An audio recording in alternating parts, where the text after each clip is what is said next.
नमस्कार, news views देख रहे हैं आप। मैं हूं आपके साथ गौरव अवस्थी। इस वक्त मैनपुरी के चुनाव को कवर कर रहे हैं। मैनपुरी के चुनाव को कवर करते हुए इस वक्त पिछड़े समाज के लोगों के बीच में आ गए। ये करीब ये दलित बस्ती है और यहाँ पे लगभग कितने दलित समाज के लोग रहते होंगे? लगभग 50,000। 50,000 दलित समाज के यहाँ पर लोग हैं। अलग अलग पार्टियों के लोग यहाँ पर वोट मांगने के लिए पहुँच रहे हैं। डिम्पल यादव जी यहाँ से चुनावी मैदान पे हैं और उधर से आप देखेंगे जयवीर सिंह जी मंत्री हैं जो वो मैदान पे हैं भाजपा की ओर से। यहाँ पर हमारे साथ समाजवादी पार्टी के नेताजी टकरा गए। हम जब यहाँ पे दलित बस्ती पे माहौल जानने के लिए जनता के बीच में आए तो समाजवादी पार्टी के नेताजी भी मिल गए। ये भी जनता के बीच में वोट मांगने के लिए पहुँच रहे हैं। भाई साहब, क्या दिख रहा है आपको? पहले नाम बता दीजिए अपना और फिर बताइए क्या दिख रहा है। हमारा नाम सर्वेश अम्बेडकर है जी और समाजवादी पार्टी का मैं स्टार प्रचारक हूं और इधर विगत कई दिनों से जी पूरे मैनपुरी में गांव-गांव भ्रमण कर रहा हूं और इस बार डिम्पल यादव जी लगभग 4 लाख से अधिक वोटों से जीतने जा रही हैं। उसकी वजह ये है कि ये चुनाव अब संविधान को बचाने के नाम पर हो गया है, मुद्दा बन गया है।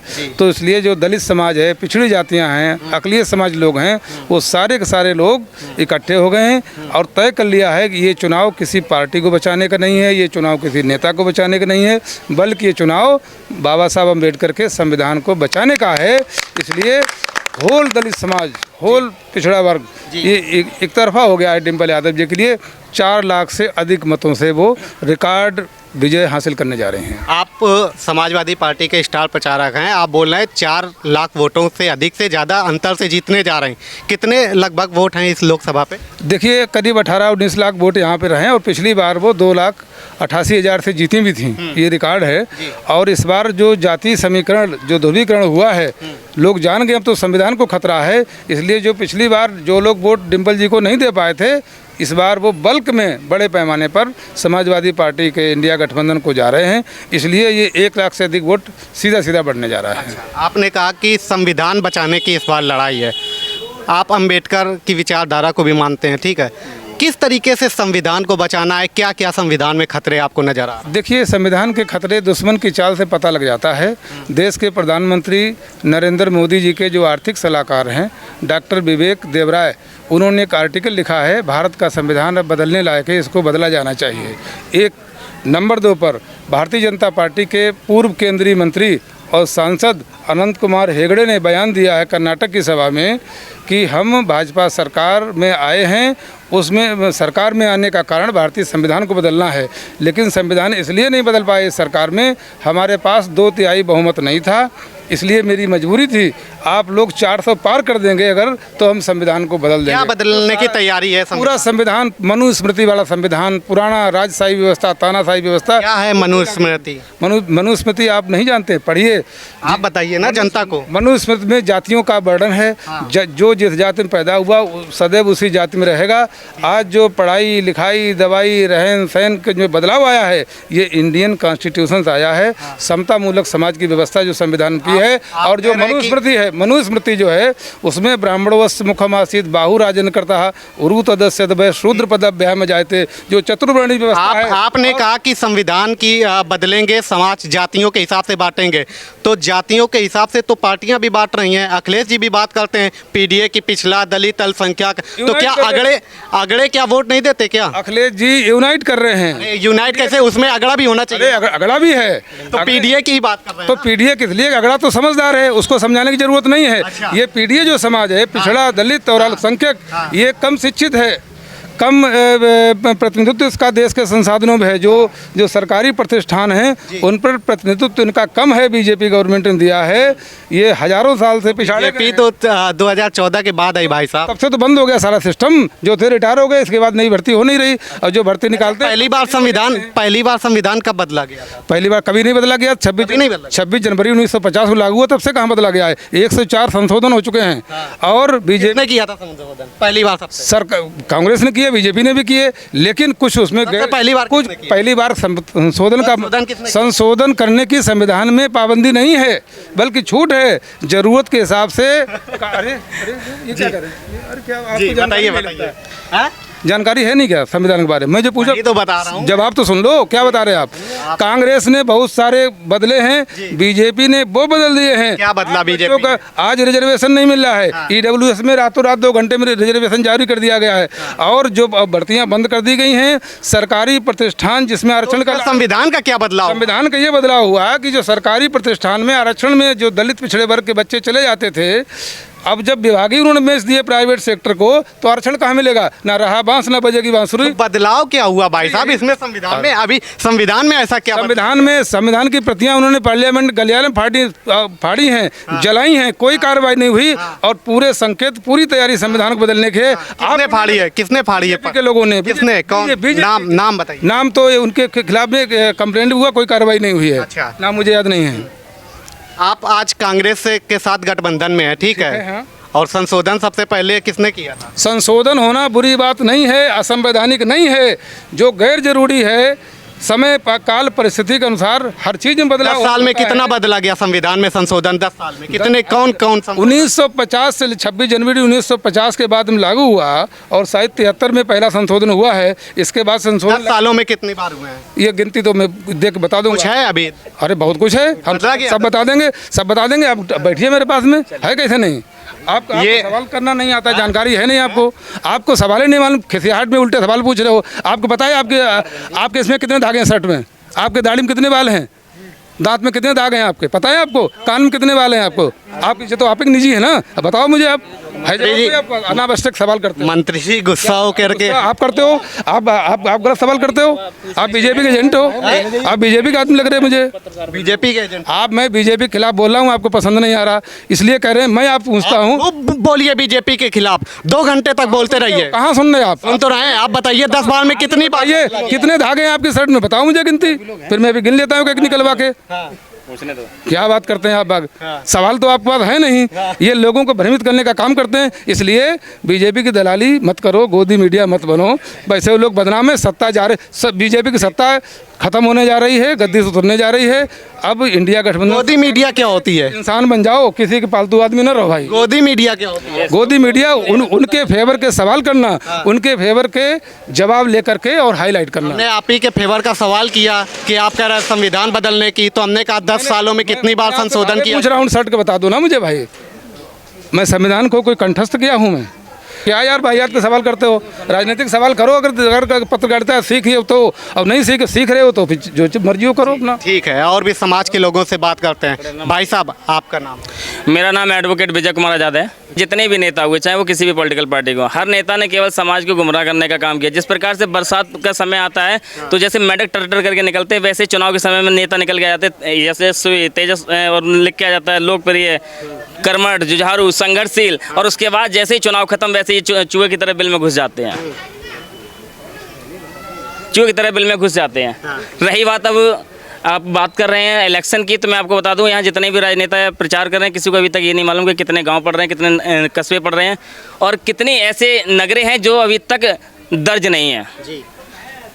गांव-गांव घूम रहा हूं, और पिछले 9 सालों में मैंने देश में कई एक जगह पर नुक्कड़ सभाएं करके समाज को जागरूक करने का काम किया। आज मैं देख रहा हूँ, चाहे वो कोई सी भी सरकार हो, हर सरकार दलित समाज को उचकने नहीं देती, दलित समाज को दबाने का काम करती है, और दलित समाज के जो नेता उभरने का काम करते हैं, उन लोगों को ये एक्सेप्ट नहीं करते। उदाहरण के तौर पर देख लीजिए, अभी नगीना का चुनाव हुआ, एक सीट पर एक बंदा खड़ा हुआ था, उसके खिलाफ भी प्रत्याशी उतार दिया। बात करते हैं पीडीए की, पीडीए के नाम पर केवल गुमराह किया जा रहा है दलित समाज को। अब बात करते हैं इलेक्शन की।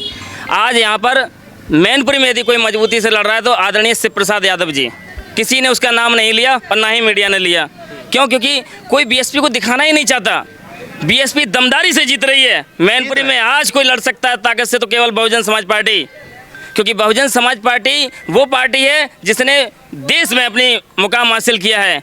लोकसभा 2019 का चुनाव का रिजल्ट देख लीजिए, जहाँ पर 2 दिग्गज नेताओं यानी आदरणीय नेताजी और बहन कुमारी मायावती जी ने मिलकर चुनावी रैली की थी, तब जाकर के 94,389 वोटों से जीत हासिल की थी। महज 2,39,000 जाट वोट है यहाँ पर। केवल एक तरफा अगर वोट मुझे जाता है ये पार्टी को, वो वोट निश्चित है।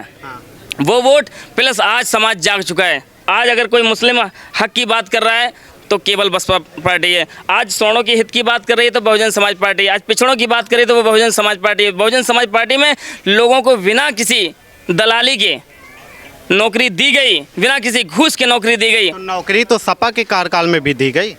देखिए, सपा के कार्यकाल में जाति के आधार पर नौकरी दी गई और उसमें वही मौका मिला जिन लोगों को जो दिग्गज थे। आज हम जिस सपा के गढ़ में कहा जाता है, लेकिन अगर मैं बात कहूँ तो यहाँ सपा का गढ़ बिल्कुल ध्वस्त हो चुका है।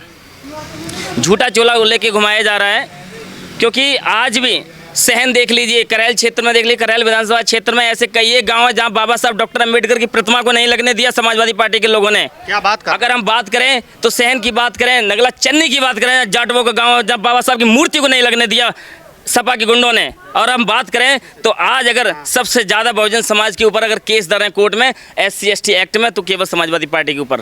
क्या बात कर रहे हैं? अगर PDA की कैसे ये साहब आप PDA की बात करते तो PDA में मौका नहीं मिलता, क्या हम जैसे लोगों को मौका नहीं मिल सकता? लेकिन हम जैसे लोगों को मौका नहीं मिलता, क्योंकि मौका केवल परिवारवाद को मिलता है। आज हम गरीब हैं इसलिए हमें मौका नहीं मिलता, और हमारे जैसे किसी भी व्यक्ति को मौका नहीं मिलता। क्या हम लड़ने में सक्षम नहीं है? हम चुनाव भी लड़ना जानते हैं, लेकिन हमारे जैसे लोगों को मौका नहीं देते, क्योंकि चाहे वो सपा हो, चाहे भाजपा हो, चाहे कांग्रेस हो, ये हर जितनी भी आप पार्टी लोगों के नेता तो हैं अखिलेश यादव जी, आपका लीडर तो है। हम उनको नेता नहीं मानते, क्योंकि अभी उन्होंने ABCD नहीं सीखी। उन्हें ABCD नहीं सीखी? हाँ, उन्हें पैतृक विरासत मिली हुई है। पैतृक विरासत मिली हुई है, संघर्ष नहीं मिला। पैतृक विरासत। माननीय नेताजी ने जो मेहनत की, खून पसीना बहाया, अपने भाई के साथ साइकिल से चल चल करके पोस्टर प्रचार किया। असली हकदार हमारे आदरणीय सिब्बल जी थे, लेकिन उनको मौका ना दे करके उन्होंने अपने बेटे को मौका दिया। तो जो बेटा अपने बाप को राजनीतिक सत्ता के लालच के चलते मंच से हटा सकता है, पार्टी से पद निष्कासित कर सकता है, वो समाज का कैसे हो सकता है?